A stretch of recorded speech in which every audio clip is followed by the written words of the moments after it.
Hi, everybody. Brad Truax here from Eastman's Woodlands and Wildlife Committee. Today, we're going to talk about skunks.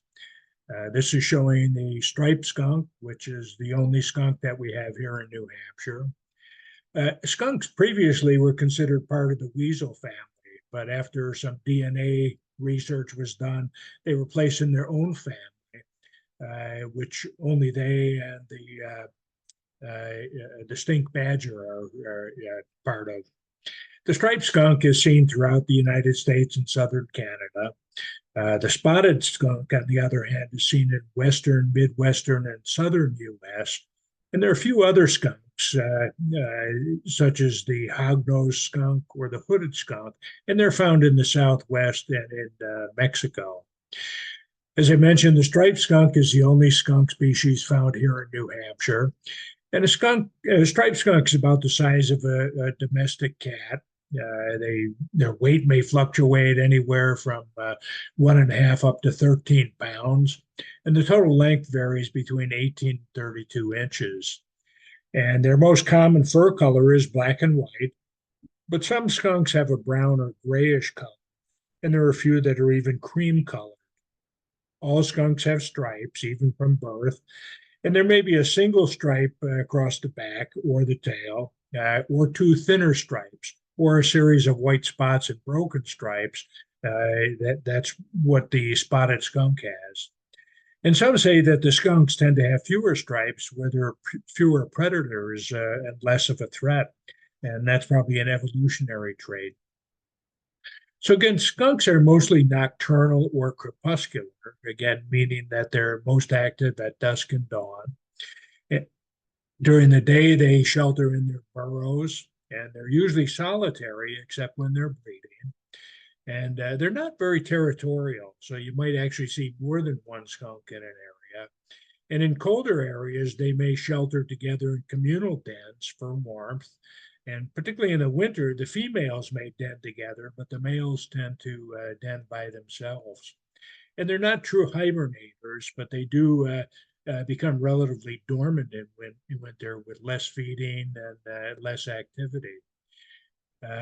Because they're nocturnal, you may not actually see them, but you may capture them at night on a game cam. So this is showing a striped skunk out on a game cam. And they may also be active during winter, so you may actually see them out in the snow. So this is on a game cam capturing the striped skunk out in the snow. So again, skunks have very keen senses of smell and hearing, but their vision is actually very poor. They can't see more than about 10 feet away. And that may explain why they're particularly vulnerable to accidents with motor vehicles.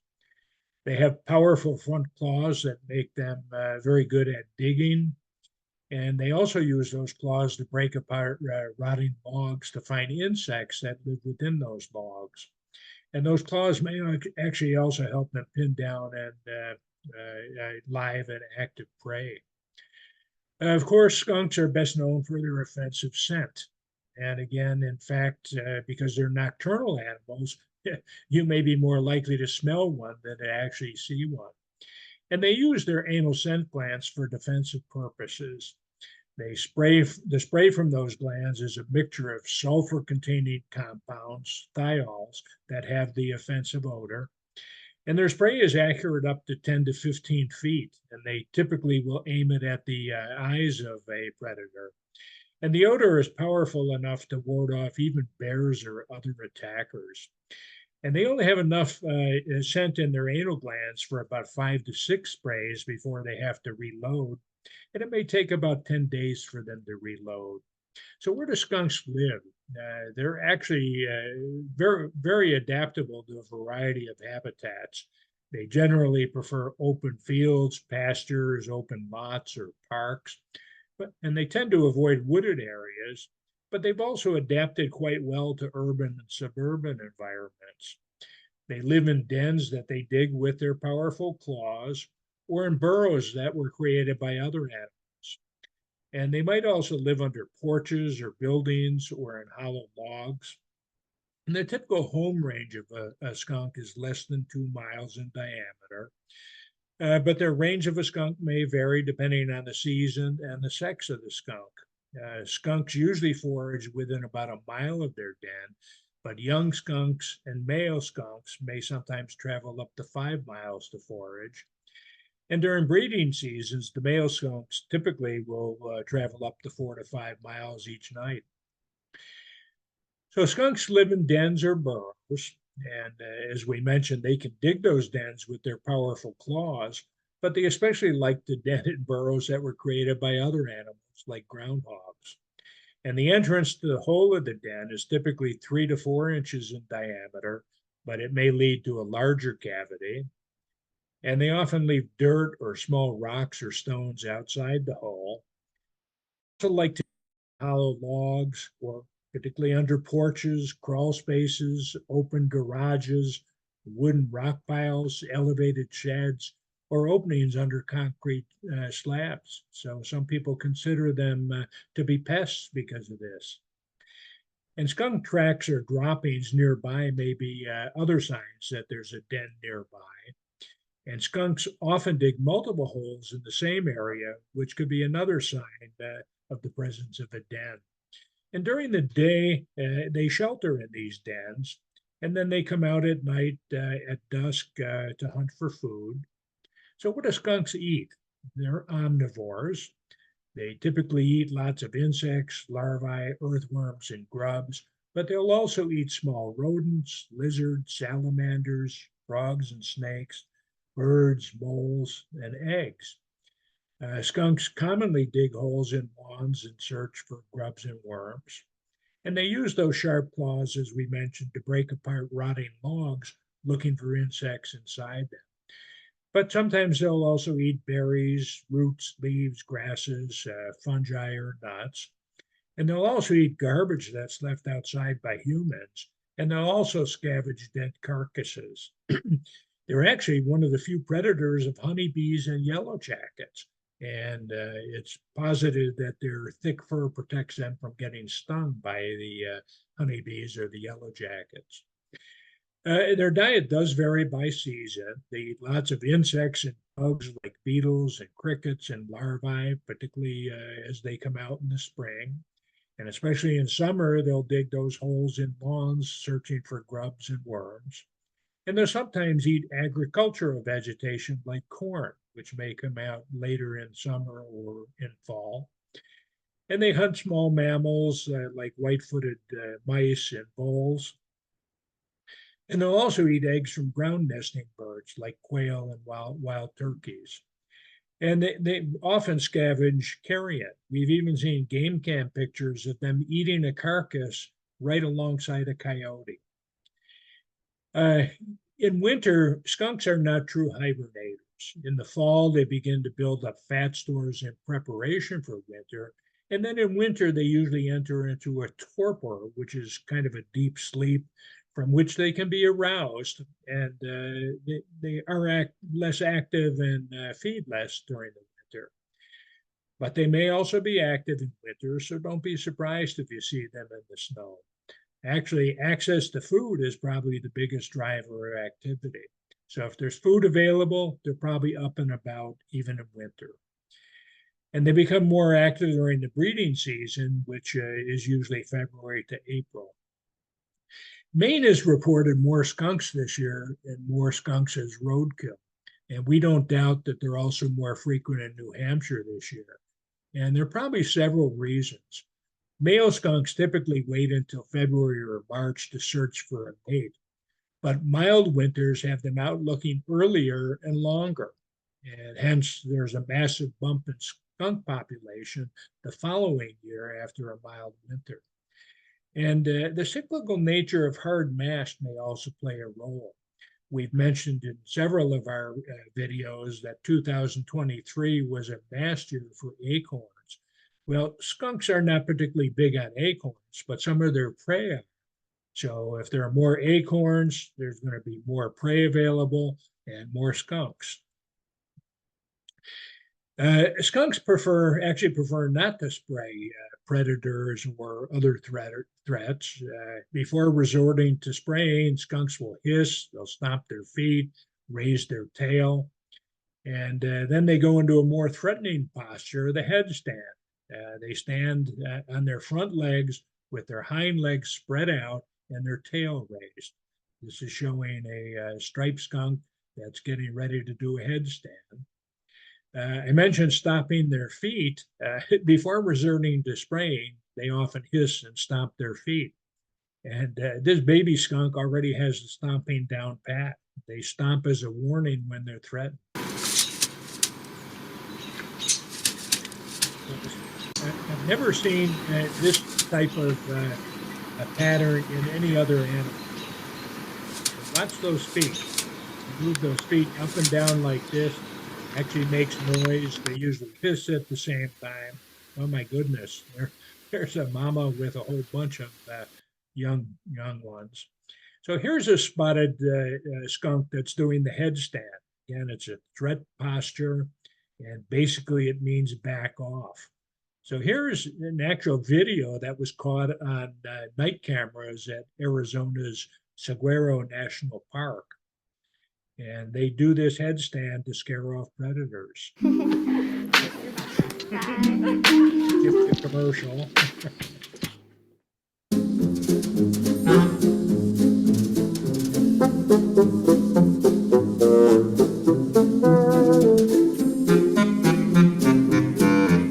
Just incredible. On his front legs, back legs are splayed out.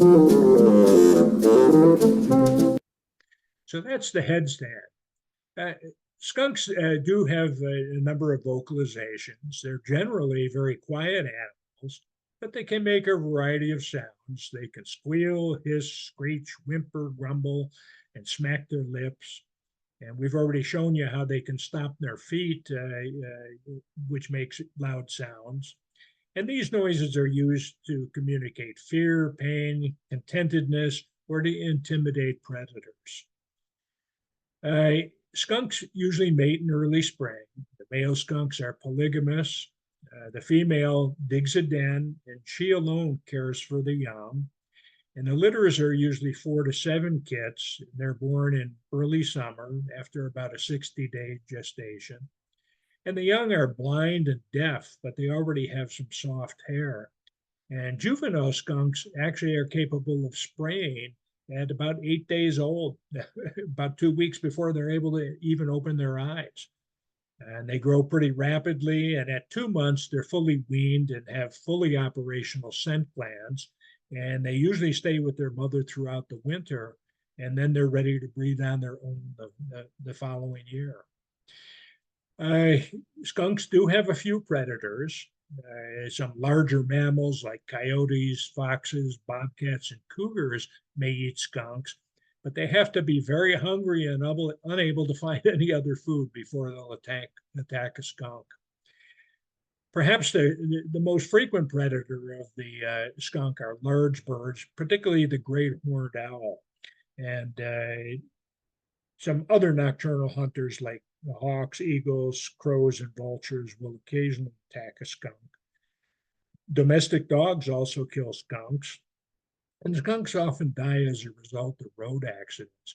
We mentioned before that they have particularly poor eyesight, and that may be one of the reasons that they're killed in road accidents. But they can also be trapped or shot by people, and they may also be killed in relation to farm chemicals or machinery. Urban sprawl actually may increase the number of skunks that are killed in road accidents. The average lifespan of a skunk in the wild is probably about 7 years. And in addition to rabies, skunks can also get leptospirosis, distemper, and a variety of parasitic illnesses. So overall, diseases and car accidents are probably the biggest causes of skunk mortality. As I mentioned, they don't have many predators. You think skunks are afraid of large predators? Think again. Watch this skunk chase away a cougar. Who's really the apex predator here? There's a cougar on the right, skunk in the middle of the road. Look at the skunk chasing away that cougar. He's not quite done. Watch a little bit. Is the skunk still on the road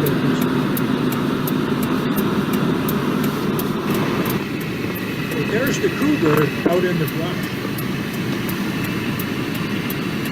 Cougar's looking kind of frightened. Why is the cougar frightened?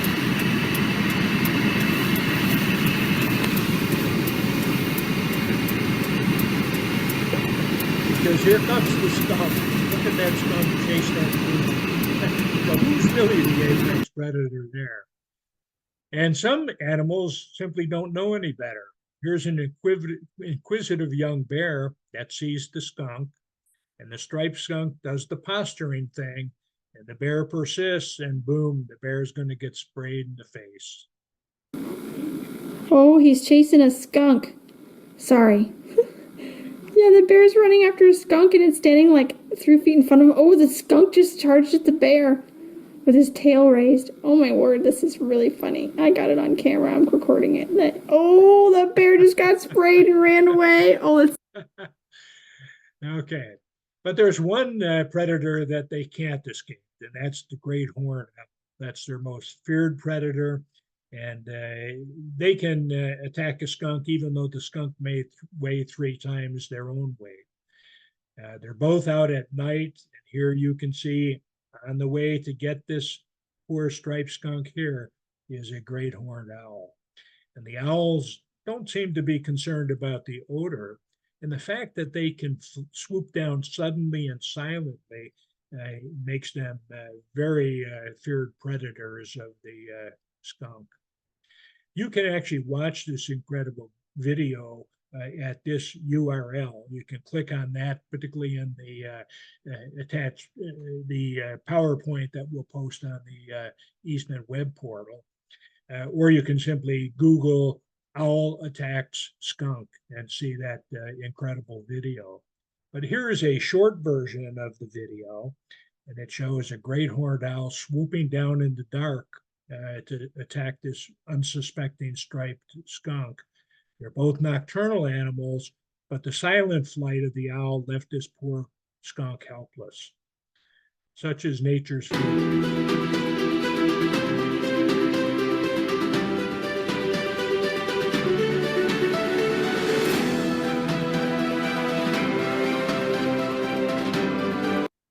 Pretty incredible. Because skunks are nocturnal animals, we seldom see them. So how do we know that they're there? We have to rely on the signs that they leave. Their scent, their tracks, their scat, and the holes they leave in the ground. Again, skunk tracks. Skunks have 5 toes on each foot, and the claws extend from all toes, but they're much more prominent on the front paw. And their rear prints have a distinct heel pad that's usually 2 to 2.5 inches in length. And these bottom photos show skunk tracks here in the mud and here in the snow. So again, you can see the claw prints very prominent here, also here in the mud. Skunk scat is usually tubular with blunt ends, and it's about half the size of raccoon scat. It often has a very strong, musty odor, and the scat may show what it ate. And here it's showing lots of beetle parts. Note particularly the blunt ends here. That's what makes them resemble raccoon scat. And the striped skunk scat is about the size of cat poop, usually 1 to 2 inches long and 1/2 inch diameter. Now you remember that raccoon scat is also about 1/2 inch in diameter, but it's usually longer, 2 to 3 inches long. And skunk scat contains mostly insect parts, but if they've been eating berries or small animals, you may see berry seeds, fur, or feathers in the scat. And it's particularly important that you probably ought to avoid this scat. And the reason for that is that if you remember, we say avoid raccoon scat because it may contain roundworms that may make you very sick. And you may also have some roundworms in skunk scat. But most importantly, because you can't often tell the difference between skunk scat and raccoon scat, it's best to avoid it. Skunks leave holes in the lawn, mentioned that they look for grubs and worms. Those are some of their favorite foods. So this photo is showing multiple holes in a lawn that were left by a skunk looking for grubs. And skunk holes also lead to their dens. The holes to their dens are typically 3 to 4 inches in diameter and may often be surrounded by dirt or small stones and rocks. Here's a quarter here, so it's showing the relative size of this hole. And they really like to use the burrows that were abandoned by other animals, particularly animals like groundhogs. But skunks are also very happy to den underneath your porch or in certain areas in your yard. So, do skunks do anything? Well, sure. They typically feed on some pests that homeowners are trying to get rid of, such as grubs, insects, or rats. And they also disperse seeds in their droppings. Skunks and rabies. Raccoons have now surpassed skunks as the species most often implicated in transmitting rabies in North America, but skunks can still transmit rabies. They're probably the third most common vector for rabies after bats and raccoons.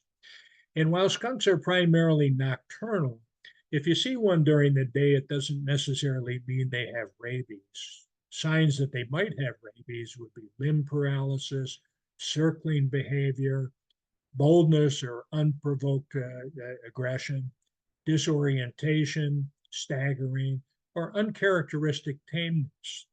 And if you suspect that a skunk is rabid, don't approach it, keep any pets away, and contact New Hampshire Fish and Game at the phone number that's there.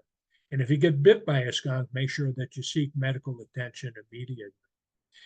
What if your dog gets skunked or your other pet? First of all, tomato juice is not the answer. That's it. That's quite an old myth. The Humane Society recommends that you put together a mixture. First of all, make sure that if your dog's eyes are red, flush them with cool water. But then the mixture should consist of a quart of 3% hydrogen peroxide, quarter cup of baking soda, and 1 teaspoon of liquid dishwashing soap. Wear rubber gloves, wash your dog with this solution right away after they've been sprayed, and be careful not to get the solution in their eyes. And rub the mixture through their fur, but don't leave it on for too long because the peroxide can actually bleach their fur. And then rinse thoroughly, and then wash your dog with pet shampoo and rinse them off thoroughly. What if you get skunked? Well, pretty much the same as for your dog or other pet. Use that mixture that we just talked about. And if you don't happen to have peroxide, baking soda, or liquid soap on hand, use vinegar diluted with water. And wash the solution off immediately after the spraying, or wash with that solution immediately after the spraying occurs. Be careful not to get that solution in your eyes, and rinse thoroughly once you're done. The smell should be gone. You can rid your clothes of the smell by using regular laundry detergent mixed with a half cup of baking soda. And be careful not to pre-mix and store that mixture above because it could become potentially explosive. So what if there's a skunk on your property? Again, we mentioned they can be nuisances when they camp out on your property. And they can dig holes in your lawn or your garden looking for grubs. And they can be attracted to things like garbage or pet food that was left out at night. And they may also see potential denning sites on your property, such as under your porch, crawl spaces, open garages, wood and rock piles, elevated sheds, or openings under concrete slabs. So what if there's a skunk under your porch? If you suspect the skunk that's under your porch, Humane Society recommends doing the following. Loosely plug the hole or multiple holes with soil, leaves, straw, or crumpled paper or other material. And if a skunk is present, it will easily push its way out overnight and reopen the hole. And if the hole remains undisturbed for 2 or 3 nights, maybe a little bit longer in the winter months, it's safe to assume that the hole is unoccupied and can be filled. And remember to check the hole for baby skunks before you fill it in. And if you do find kits, place them under a cardboard box or a basket near the original den. The female, the mother, will come back. She'll tip over the basket and rescue those kits. And if you're not sure they've all left, you can consider leaving a one-way door over the hole for a few days. And once they're gone, and you're pretty sure there are no more in there, you can permanently exclude the skunks or other den-seeking creatures like groundhogs with an L-shaped footer of welded wire or similar barrier. What about repellents? Used kitty litter may facilitate getting the skunk to leave. If you remember, used kitty litter kind of has an ammonia-like smell. And fox urine is said to be very effective at scaring off skunks, but the Humane Society actually discourages use of predator urine because of the inhumane ways that that urine is obtained. And products containing capsaicin, which is the active compound in spicy peppers, may also be used, but usually it's not needed. Bright light or noise can help get the skunk to move, but beware, it might spray you on the way out. So what if there's a skunk in your garage? Skunk may wander into your open garage, but it's likely going to wander back out once it's given the opportunity. So make sure your garage door is open before dusk. And a skunk, because skunks are nocturnal, they'll typically leave the garage at dusk, and then you can close the door later in the evening. But take care to make sure the skunk had not first established a den and given birth in your garage. And again, as before, if you do find any kits, place them under a cardboard box or a basket near the original den, and the mother will come back and she'll tip over the basket and rescue those kits. And remember, don't store bags of open bird seed or other potential foods in your garage. And it's not just skunks that may come in your garage, but bears and other animals can smell them and may enter your garage. So how about this term skunked? You can get skunked in the game cribbage or a card game or an athletic event. And basically that means you got trounced without even scoring a point. And getting skunked while fishing meant that you caught no fish. And getting skunked by someone who took off without paying you means that they didn't pay you for goods or services. So where did all these phrases come from? The answer? Actually, we got skunked trying to find out where the phrase came from. So again, that's skunked. Hopefully you won't get skunked either by the spray of a skunk or by any of those things in the phrase. So again, we hope that you'll come back again, and that's all we have today.